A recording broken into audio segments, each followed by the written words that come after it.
Hello friends, எல்லாத்துக்கும் அஸ்ஸலாமு அலைக்கும். இன்றைக்கி நம்ம வீடியோவில் என்ன பார்க்க போகிறோன்னு பார்த்தீங்கன்னா, நம்ம வீட்டில் இருக்கக்கூடிய பல்லி கரப்பாம்பூச்சி எப்படி விரட்டுறதுங்கிறது இந்த டிப்ஸில் பார்க்கலாங்க. அது மட்டும் இல்லாமல் நம்ம வாங்கக்கூடிய பாலை காய்ச்சாமல் எப்படி வெண்ணெய் எடுக்குதுங்கிறது இந்த டிப்ஸில் பார்க்கலாம். இப்போ தான் நம்ம வீடியோவை முத பார்க்குறதுனா சேனலை மறக்காமல் சப்ஸ்கிரைப் பண்ணிக்கோங்க. வீடியோவுக்கு மறக்காமல் ஒரு லைக் போட்டுக்கோங்க. நீங்கள் போடக்கூடிய லைக் தான் எனக்கு அடுத்தடுத்து வீடியோ போடுறதுக்கு மோட்டிவேட்டாக இருக்கும். இப்போ வாங்க நம்ம வீடியோக்குள்ளே போகலாம். இப்போ நம்ம பார்க்கக்கூடிய முதல் டிப்ஸ் என்னன்னு பார்த்தீங்கன்னா, நம்ம வீட்டில் வெங்காயம் அதிகமாக வாங்கி வைக்கும்போது பார்த்திங்கன்னா ஒரு சில சமயங்களில் இந்த வெங்காயம்லாம் அழுகி போயிடும். அது மட்டும் இல்லாமல் நம்ம வெளியூர் போயிட்டு வந்து பார்க்கும்போது பார்த்திங்கன்னா அது யூஸ் இல்லாமல் இருக்கனால அந்த வெங்காயம் எல்லாமே அழுகி போயிடும். அது அழுகாமல் இருக்கிறதுக்கு என்ன டிப்ஸுங்கிறத அந்த வீடியோவில் பார்க்கலாங்க.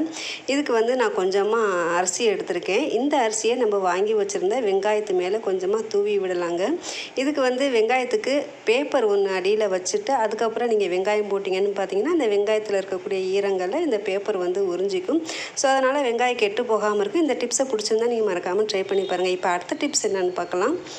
தக்காளி நம்ம வாங்கி வச்சுருப்போம் பார்த்தீங்களா, மழைக்காலமாக இருந்தாலும் சரி வெயில் காலமாக இருந்தாலும் சரி ஒரு சில சமயங்களில் இந்த தக்காளியும் அழுகக்கூடும். அது அழுகாமல் இருக்க கெட்டு போகாமல் இருக்க என்ன செய்யலாம்னா தக்காளியை நல்லா வாஷ் பண்ணிக்கலாங்க. வாஷ் பண்ணிவிட்டு இந்த தக்காளி எல்லாத்தையும் நல்லா தண்ணி இல்லாமல் தொடச்சி எடுத்துக்கலாம். தொடச்சிட்டு இந்த தக்காளியோட காம்பு பகுதியில் வந்து கொஞ்சமாக நம்ம எண்ணெய் விட்டுக்கலாங்க. எந்த எண்ணெயாக இருந்தாலும் பரவாயில்ல, குக்கிங் ஆயிலாக இருந்தாலும் சரி தேங்காய் எண்ணெயாக இருந்தாலும் சரி ஊற்றிட்டு இந்த காம்பு பகுதியில் நல்லா வந்து நம்ம தேய்ச்சி விடுக்கலாம். இப்படி நம்ம தேய்ச்சி வைக்கும் போது பார்த்திங்கன்னா அந்த தக்காளி பழம் எப்போவுமே கெட்டே போகாதுங்க. தக்காளியை எப்போ வைக்கும் போதும் சரி ஒரு பேப்பரை விரிச்சிட்டு அது மேலே நம்ம தக்காளி வச்சோன்னு பார்த்திங்கன்னா தக்காளி வந்து கெட்டு போகாது. எப்போவுமே நம்ம தக்காளி வைக்கும் போது பார்த்திங்கன்னா அந்த காம்பு பகுதியை கீழவே வைக்கக்கூடாதுங்க. அப்படி வச்சோன்னு பார்த்திங்கன்னா தக்காளி வந்து சீக்கிரமாகவே கெட்டு போயிடும். நம்ம எண்ணெய் தடவி வச்சுருக்கோம் பார்த்திங்களா, அது வந்து மேலாகவும் நம்ம தக்காளி வச்சோன்னு பார்த்திங்கன்னா தக்காளி எவ்வளோ நாளாக இருந்தாலும் கெட்டே போகாதுங்க. நம்ம ஆயில் தடவி வைக்கிறனால பார்த்திங்கன்னா 10-15 நாளைக்கு தக்காளி கெட்டு போகாமல் அப்படியே இருக்குது. பிடிச்சிருந்தா ட்ரை பண்ணி பாருங்கள். இப்போ அடுத்த டிப்ஸ் என்னன்னு பார்க்கலாம். நம்ம பொதுவாக பால் காய்ச்சி ஆடை எடுத்து அதிலேருந்து தானே வெண்ணெய் எடுப்போம். நம்ம வந்து அப்படி எடுக்காமல் இது வந்து ஒரு புது மாடலில் செய்யலாங்க. என்னென்னு பார்த்தீங்கன்னா, ஃப்ரெஷ்ஷான பாலை அப்படியே வாங்கி கொஞ்சம் நேரம் நம்ம ஃப்ரிட்ஜில் வச்சிட்டோன்னு பார்த்தீங்கன்னா அந்த பால்லேருந்து மேலே ஆடை கூடும் இல்லையா, அந்த ஆடையை வந்து நம்ம எடுத்து வச்சுக்கலாங்க. நம்ம வந்து பால் காய்ச்சணுன்ற அவசியமே இல்லை. இந்த மாதிரி ஃப்ரெஷ்ஷான பாலில் மேலே இருக்கக்கூடிய ஆடைகளை வந்து எடுத்துக்கலாம். ஃப்ரிட்ஜ் வச்சுருக்கவங்க பார்த்திங்கன்னா பால் காய்ச்சணுன்னு அவசியமே இல்லைங்க. ஃப்ரெஷ்ஷாகவே நம்ம பால் எப்போவெல்லாம் டீ போடணும்னு தேவைப்படுதோ அப்போ எல்லாம் பால் எடுத்து காய்ச்சிக்கலாம். இந்த மாதிரி நான் வைக்கக்கூடிய பால்களை தான் கொஞ்சம் கொஞ்சமாக ஆடை எடுத்து சேர்த்து வச்சுருக்கேன். இந்த ஆடை பார்த்திங்கன்னா நான் ஒரு வாரத்துலேயே சேர்த்து எடுத்தேன். உங்களுக்கு இது பார்க்கும்போது பார்த்திங்கன்னா நல்லா ஒரு க்ரீமியாட்டம் இருக்கும். ஐஸ்கிரீம் எப்படி இருக்கும் பார்த்திங்களா, அந்த மாதிரி நல்லா க்ரீமியாட்டம் இருக்குங்க. இதை நம்ம என்ன செய்யலான்னு பார்த்திங்கன்னா ஒரு கிண்ணத்தில் வந்து இதை நம்ம ஊற்றிக்கலாம். ஊற்றிட்டு நம்ம ஸ்டவ்வை பற்ற வச்சு இதை வந்து காய்ச்சிக்கலாம். காய்ச்சும் போது பார்த்திங்கன்னா நல்லா பால் கொதிக்கணும்னு அவசியமே இல்லைங்க. லைட்டாக நமக்கு நுர பொங்கி வந்தாலே போதும். நுர பொங்குனது இந்த பாலை வந்து நம்ம கம்ப்ளீட்டாக ஆற வச்சிடலாங்க. ஆற வச்சுட்டு இதில் வந்து கொஞ்சமாக தயிர் ஊற்றி நம்ம உரம் ஊற்றி எடுத்து வச்சுக்கலாம். பாலை ஆறிடுச்சு. ஆறின பாலை பார்த்திங்கன்னா நல்லா மஞ்சள் மசேன்னு எவ்வளோ க்ரீமியாக இருக்குது பார்த்திங்களா, சூப்பராக இருக்குது. இதில் கொஞ்சமாக நம்ம வந்து தயிர் ஊற்றிக்கலாங்க. தயிர் ஊற்றிட்டு இதை நல்லா நம்ம உரைய வச்சு எடுத்துக்கலாம். உறைஞ்சதும் பார்த்திங்கன்னா பால் நல்லா கெட்டியாக க்ரீமியாட்டம் இருந்துச்சு. இதை நீங்கள் என்ன செய்யலான்னு பார்த்தீங்கன்னா ஒரு 10 நிமிஷம் ஃப்ரீசரில் வந்து வச்சிடலாங்க. எதுக்கு ஃப்ரீசரில் வைக்கிறதுன்னு பார்த்தீங்கன்னா ஜில்னஸாக நம்ம அடிக்கும்போது பார்த்திங்கன்னா அந்த வெண்ணெயெல்லாம் நமக்கு வந்து கையில் ஒட்டவே ஒட்டாது. ஸோ அதுக்கு தான் வந்து தயிரை வந்து ஒரு 10 நிமிஷம் ஃப்ரீசரில் வச்சுக்கலாம். ஃப்ரீசரில் வச்சுட்டு இதை நம்ம என்ன செய்யலான்னு பார்த்தீங்கன்னா ஒரு மிக்ஸி ஜாரில் இதை நம்ம எல்லாத்தையும் சேர்த்துக்கலாம். சேர்த்துட்டு இந்த கிண்ணத்தை கழுவி கொஞ்சமாக இதில் நம்ம வந்து தண்ணி ஊற்றிக்கலாங்க. ஊற்றிட்டு இதை நம்ம என்ன செய்யலான்னு பார்த்தீங்கன்னா மிக்சியில் வந்து நல்லா ஒரு பிளெண்ட் பண்ணிக்கலாம். பிளெண்ட் பண்ணிவிட்டு நம்ம எடுக்கும்போது பார்த்திங்கன்னா வெண்ணெய் சூப்பராக திரண்டு வந்துருக்கு பார்த்திங்களா. இந்த வெண்ணெயை நம்ம கையில் அப்படியே எடுத்தோன்னு பார்த்திங்கன்னா கையெல்லாம் பிசு பிசுன்னு ஒட்டிக்கும். இதுக்கு நம்ம என்ன செய்யலான்னு பார்த்தீங்கன்னா இதில் வந்து ஒரு 2 ஐஸ் க்யூப் வந்து நான் போடுறேங்க. இந்த ஐஸ் க்யூப் எதுக்கு போடுறோன்னு பார்த்தீங்கன்னா இந்த வெண்ணெய் நல்லா அப்படியே நம்ம கையில் ஒட்டாமல் நல்லா கெட்டியாக இருக்கும். அதுக்கு தான் இந்த வந்து ஒரு ஐஸ் க்யூப் போடுறது. ஐஸ் க்யூப் போட்டுட்டு ஒரு சுற்றி எடுக்கும்போது பார்த்திங்கன்னா இந்த வெண்ணெய் எடுக்கிறதுக்கு நமக்கு வந்து சூப்பராக இருக்குங்க. கையிலையும் ஒட்டவும் ஒட்டாது. இந்த வெண்ணெய் என்ன செய்யலான்னு பார்த்தீங்கன்னா அடுத்து ஒரு ஐஸ் வாட்டர் நம்ம போட்டு இதை வந்து நம்ம கழுவி எடுத்துக்கலாங்க. கழுவி எடுக்கும்போது பார்த்திங்கன்னா இந்த மோர் வந்து இந்த வெண்ணெயில் வரவே வராது. நமக்கு நெய் எடுக்கிறதுக்கும் பார்த்திங்கன்னா இந்த வெண்ணெய் வந்து சூப்பராக இருக்கும். நம்ம வெண்ணெய் சாப்பிட்றதுக்கும் பார்த்திங்கன்னா மோரோட வாசம் இல்லாமல் வெண்ணெய் நமக்கு சூப்பராக டேஸ்ட்டாக இருக்குங்க. அது மட்டும் இல்லாமல் நம்ம வந்து இதை மாதக்கணக்காக வந்து ஃப்ரீசரில் வச்சு ஸ்டோர் பண்ணிக்கலாம்.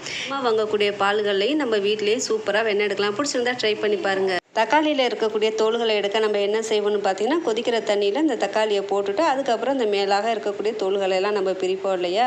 இனிமேல் அந்த மாதிரி செய்ய வேணாங்க. நம்ம காய் துருவக்கூடிய கிரேட்டர் இருக்கும் பார்த்தீங்களா, எந்த இடத்துல நம்ம காய் துருவோமோ அதே இடத்துல வச்சு நம்ம தக்காளியை வச்சு தேய்க்கும் போது பார்த்திங்கன்னா தக்காளியில் இருக்கக்கூடிய சதைகள்லாம் அந்த சைடும் தோல்கள் பார்த்திங்கன்னா மேலாகவும் வந்துருங்க. நம்ம இனிமேல் தக்காளியை வந்து தண்ணியில் போட்டு எடுக்கணுங்கிற அவசியமே இல்லை. ஒரு கிரேட்டர் இருந்தாலே போதுங்க. தக்காளி தனியாக தோல் தனியாக சூப்பராக எடுத்துக்கலாம். நான் தேய்ச்சிட்டு இருக்கும்போது பார்த்திங்கன்னா உங்களுக்கே தெரியும், தக்காளியில் இருக்கக்கூடிய சதைகள் வந்து தனியாகவும் தோல்கள் வந்து தனியாகவும் வருது பார்த்திங்களா. நீங்களே இதே மாதிரி ட்ரை பண்ணி பாருங்கள். தோல் எடுக்கிறங்கிற கவலையே இல்லைங்க. இதே மாதிரி சூப்பராக நம்மளும் அழகாக தோல் தனியாக தக்காளி தனியாக சூப்பராக பிரிக்கலாம். நமக்கு ஒரு கிரேட்டர் இருந்தாலே போதும். நான் செஞ்சு காட்டுறேன் பாருங்கள். சூப்பரான மெத்தட். ரெண்டுமே தனித்தனியாக எடுத்துகிட்டு தக்காளி தனியாக தோல் தனியாக சூப்பராக எடுத்து பிடிச்சிருந்தா இதை நீங்கள் ட்ரை பண்ணி பாருங்கள். இப்போ அடுத்த டிப்ஸ் என்னன்னு பார்க்கலாம். அடுப்பில் ஒரு கிண்ணம் வச்சுருக்கேன். இந்த கிண்ணத்தில் வந்து கொஞ்சமாக தண்ணி சேர்த்துக்கலாங்க. சேர்த்துட்டு நம்ம வீட்டில் இருக்கக்கூடிய வெங்காயத்தோல்கள் இருக்கும் பார்த்தீங்களா, அந்த வெங்காயத்தோல்களை இந்த தண்ணியில் போட்டு நல்லா கொதிக்க விட்டுக்கலாம்.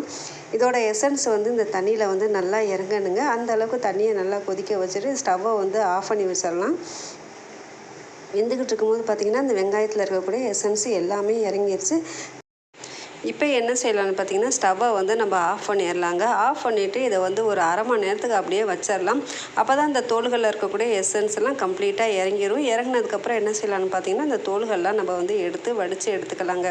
இப்போ இந்த தண்ணியை பார்க்கும்போதே பார்த்திங்கன்னா உங்களுக்கு சூப்பரான ஒரு கலர் இருக்குது பார்த்தீங்களா. இது மேலே கொஞ்சமாக நம்ம வீட்டில் யூஸ் பண்ணக்கூடிய டால்கம் பவுடர் வந்து போட்டுக்கலாங்க. போட்டுட்டு இதை நம்ம என்ன செய்யலான்னு பார்த்தீங்கன்னா, ஒரு ஸ்ப்ரே பாட்டிலில் வந்து நம்ம இதை ஊற்றிக்கலாம். இது நம்ம எதுக்கு செய்கிறோன்னு பார்த்தீங்கன்னா, நம்ம வீட்டில் பல்லி கரப்பாம்பூச்சி எல்லாம் இருக்குது பார்த்தீங்களா, அதுக்கு வந்து நம்ம இந்த தண்ணியை வந்து ஸ்ப்ரே பண்ணும்போது பார்த்திங்கன்னா அந்த வெங்காயத்தோட வாடைக்கும் இந்த பவுட்ரோட வாசத்துக்கும் பல்லி கரப்பாம்பூச்சி வரவே வராதுங்க. நம்ம வீட்டில் எங்கெல்லாம் பல்லி கரப்பாம்பூச்சி வருதோ அந்த இடத்துல எல்லாம் இந்த தண்ணியை வந்து நம்ம ஸ்ப்ரே பண்ணி வைக்கும்போது பார்த்திங்கன்னா கரப்பாம்பூச்சி பல்லி எதுவுமே வராதுங்க. பிடிச்சிருந்தா இந்த டிப்ஸை நீங்கள் மறக்காமல் ட்ரை பண்ணி பாருங்கள். எனக்கு எங்கெல்லாம் கரப்பாம்பூச்சி பல்லி வருதோ அந்த இடத்துல எல்லாம் நான் வந்து ஸ்ப்ரே பண்ணுறேங்க. முக்கியமாக ஸ்டவ் கடியிலையும் நம்ம வச்சுருக்கக்கூடிய மளிகை ஜாமான்லேயும் அதிகமாக வரும் பார்த்திங்களா, அந்த இடத்துல வந்து அந்த தண்ணியை நான் ஸ்ப்ரே பண்ணிக்கிறேன். நம்ம கிச்சனில் வடகம் பொரிக்கவோ இல்லை ஃபிஷ் பொரிக்கவோ யூஸ் பண்ணுவோம்ல இடுக்கி, அதை வந்து நம்ம கடையில் வாங்காமல் வீட்டிலே எப்படி ரெடி பண்ணுறதுன்னு பார்க்கலாம். அதுக்கு வந்து நான் 2 ஃபோர்க் எடுத்திருக்கேன். அதை வந்து இந்த மாதிரி ஆப்போசிட் சைடில் வச்சு மேலே வந்து நம்ம லப்பர் பேண்ட் போட்டுக்கலாம். இது வந்து கொஞ்சம் டைட்டாக இருக்கணுன்றதுக்காக நான் 2 லப்பர் பேண்ட் போட்டிருக்கேன். லப்பர் பேண்டை வந்து கொஞ்சம் மேலே ஏற்றியே போட்டுக்கோங்க. நீங்கள் கீழே போட்டிங்கன்னா அது கொஞ்சம் ரொம்ப லூஸாக இருக்கும். இந்த இடுக்கி வந்து நம்ம வீட்டிலே சூப்பராக செஞ்சாச்சு. நம்ம கடையில் வாங்க வேண்டிய அவசியமே இல்லை. நம்மக்கிட்ட 2 ஃபோர்க்கும் 2 லப்பர் பேண்டும் இருந்தாலே போதுங்க. நம்ம வீட்டிலே இடுக்கி செஞ்சிடலாம். இந்த டிப்ஸ் உங்களுக்கு பிடிச்சிருந்துச்சுன்னா நீங்களும் வீட்டில் ட்ரை பண்ணி பாருங்கள். இப்போ வாங்க நெக்ஸ்ட் டிப் என்னன்னு பார்க்கலாம். இப்போ நெக்ஸ்ட் ஸ்டெப் என்னென்னு பார்த்தீங்கன்னா, நம்ம ஷாப்பிங் மால் இல்லாட்டி வேறு எங்கேயாவது வெளியே போனோம்னா அப்போ வந்து நம்ம ஹேண்ட் பேக்கில் ஸ்டோன் பேக்கில் இந்த மாதிரி வந்து ஜிப் டை வந்து போட்டு விட்ருவாங்க. அதை வந்து நம்ம எப்படி கட் பண்ணாமல் ஈஸியாக ரிமூவ் பண்ணுறது தான் ஃப்ரெண்ட்ஸ் இந்த வீடியோவில் பார்க்க போகிறோம். அதுக்கு வந்து நான் ஒரு சேஃப்டி பின் எடுத்திருக்கேங்க. வந்து நம்ம இந்த ஜிப் டையில் வந்து ஒரு லாக் கொடுத்துருப்பாங்கல்ல, அதில் வந்து சைடில் வந்து உங்களுக்கு 2 ஹோல்ஸ் தெரியும். அதுக்குள்ளே வந்து இந்த சேஃப்டி பின்னை விட்டுருங்க. சேஃப்டி பின் வந்து வெளியே வரணும். அதுக்கடுத்து நீங்கள் அதை ரிமூவ் பண்ணி பார்த்தீங்கன்னா ஈஸியாக வந்துடுங்க. சேஃப்டி பின் இருந்தாலே போதுங்க. நம்ம ஈஸியாக இந்த மாதிரி ஜிப் டை வந்து ஓப்பன் பண்ணிடலாம். உங்களுக்கு பிடிச்சிருந்துச்சுன்னா நீங்களே வெயிட்டில் வந்து ட்ரை பண்ணி பாருங்கள். வாங்க ஃப்ரெண்ட்ஸ், அடுத்த டிப்ஸ் என்ன. நம்ம ஃபோனுக்கு சார்ஜ் பண்ணோம்னா நம்ம கீழே வந்து ஒரு டேபிள் வச்சு தான் சார்ஜ் போடுவோம். அதுக்கு பதிலாக நம்ம இந்த ஜிப் டையை வச்சு ஒரு ஃபோனுக்கு அழகாக ஸ்டாண்ட் மாதிரி செஞ்சுக்கலாம் ஃப்ரெண்ட். அது எப்படி செய்கிறேன்னு இந்த வீடியோவில் பார்க்கலாம். அதுக்கு வந்து நான் ஒரு 3 ஜிப் டை எடுத்துருக்கேன். அதுலேருந்து ஒன்று இந்த அடாப்டர் மேலே சென்டரில் வந்து நம்ம இந்த மாதிரி மாட்டிக்கலாம். இதை வந்து நம்ம ரொம்ப டைட்டாக மாட்டிடாமல் கொஞ்சம் லூஸாகவே மாட்டுவோம். இப்போ வந்து நான் இன்னொரு ஜிப் டை எடுத்திருக்கேன். அதை வந்து இந்த மாதிரி சைடில் வச்சு நம்ம வந்து லாக் பண்ணிக்கோங்க. அது வந்து உங்களுக்கு ஃபோனுக்கு ஏற்ற அளவுக்கு வந்து நீங்கள் வந்து கொஞ்சம் டைட்டாகவே மாட்டிக்கோங்க. இதே வந்து உங்கள் ஃபோன் கொஞ்சம் பெருசாக இருந்துச்சுன்னா நீங்கள் வந்து கொஞ்சம் பெரிய ஜிப் டையாக எடுத்துக்கோங்க. இப்போ அந்த மாதிரி எனக்கு ஃபோனுக்கு ஏற்ற சைஸுக்கு வந்து நான் அந்த மாதிரி மாட்டியிருக்கேன். இப்போ அந்த ஜிப் டை வந்து கொஞ்சம் டைட் பண்ணிட்டு அது மேலே இருக்கிறத கட் பண்ணிடலாம். இப்போ வந்து இதில் வந்து சார்ஜரை வந்து நம்ம ஃபிக்ஸ் பண்ணிடலாம். இப்போ வந்து நம்ம ஃபோனுக்கு வந்து சார்ஜ் போடுறதுக்கு வந்து நம்ம சைடில் வந்து 2 ஜிப் டை வந்து அட்டாச் பண்ணியிருந்தோம்ல, அதுக்குள்ளே வந்து நம்ம ஃபோனை வந்து விட்டுடலாம். இப்போ வந்து நம்மளுக்கு சார்ஜ் போட எந்த ஒரு டேபிளோ இல்லை எதுவுமே தேவையில்லைங்க. நம்மளுக்கு வந்து ஈஸியாக சார்ஜர் பக்கத்துலேயே வந்து நம்ம சார்ஜ் போட்டுக்கலாம். இந்த டிப்ஸ் வந்து நம்மளுக்கு வந்து ரொம்ப யூஸ்ஃபுல்லாகவே இருக்குங்க. இந்த டிப்ஸை நீங்களும் வீட்டில் ட்ரை பண்ணி பாருங்கள். இப்போ அடுத்த டிப்ஸ் என்னன்னு பார்க்கலாம். இப்போ இந்த டிப்ஸ் வந்து செய்ய நான் ஒரு 2 ஜிப் டை எடுத்திருக்கேங்க. அதை வந்து என் ஃபோனுக்கு ஏற்ற மாதிரியான சைஸில் வந்து நான் லாக் பண்ணி வச்சுருக்கேன். நம்ம இந்த ஜிப் டைக்குள்ளே வந்து நம்ம ஃபோனை வந்து இன்சர்ட் பண்ணி வச்சுக்கலாம். இப்போ வந்து நம்ம எடுத்து வச்சுருக்க ஜிப் டைலேருந்து ஒன் சைடு வந்து நம்ம ஒரு ஜிப் டை மாட்டிக்கலாம். அதே மாதிரி இன்னொரு சைடும் வந்து நம்ம மாட்டிக்கலாம். இப்போ நம்மளுக்கு மிச்சம் இருக்கிறது வந்து நம்மளுக்கு ஒரு ஸ்டாண்டு மாதிரி இருக்குங்க. நம்ம இனிமேல் மொபைலுக்கு ஸ்டாண்டு வாங்கணுங்கிற அவசியமே இல்லைங்க. நம்மளுக்கு வீட்டில் வந்து ஒரு ஜிப்டை இருந்தாலே போதுங்க. நம்ம ஈஸியாக வந்து இந்த மாதிரி ஃபோன் ஸ்டாண்ட் செஞ்சிடலாம். இதை வந்து நம்ம என்ன பண்ணாலுமே கீழே விழுகாதுங்க. நம்மளுக்கு வந்து இந்த ஸ்டாண்ட் வந்து கொஞ்சம் ஸ்ட்ராங்காகவே நிற்கும். பாருங்கள், நான் என்ன பண்ணாலுமே அது கீழே விழுகாது. நம்மளுக்கு வந்து ஃபோன் யூஸ் பண்ணவும் ரொம்ப கம்ஃபர்டபுளாகவே இருக்குங்க கீழே வச்சு பார்க்க. பிடிச்சிருந்தா இந்த டிப்ஸை வந்து நீங்கள் யூஸ் பண்ணி பாருங்கள், ரொம்ப யூஸ்ஃபுல்லாகவே இருக்கும்.